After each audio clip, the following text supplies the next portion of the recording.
Tracing চলতেছে কিনা। আর কাস্টমারের ফোন নাকি? হ্যাঁ, কাস্টমারের ফোন। নেটওয়ার্কের সমস্যা ছিল, নেটওয়ার্কের সমস্যা ছিল, ইনসেট সিম।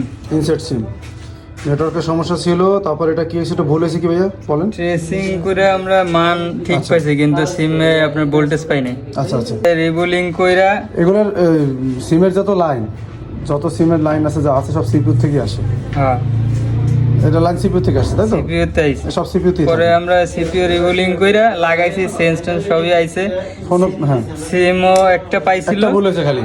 হ্যাঁ, আর আপনার ভুল হইছে হইলো যেটা আমাদের পাওয়ার সাপ্লাইতে আচ্ছা, মানে ভোল্টেজ দেওয়া ছিল হইলো 10 বা 12 ভোল্ট আর ইনপুট করে দিয়েছেন। দিছিলাম। হঠাৎ করে আমি দেখি নাই, আচ্ছা, লাগাইয়া চালু করতে গেছি আর মনে করেন শর্ট হয়ে গেছে। গতকালকে একটা ডিসপ্লে নষ্ট হয়েছিল না, সাদা হয়ে গেছে। বন্ধুরা অবশ্যই বুঝতে পারছেন আমরা কেন আলাদা। আমরা শুধু খাতা কলমেই কিন্তু সীমাবদ্ধ না, আমরা প্র্যাকটিক্যালি বিশ্বাসী।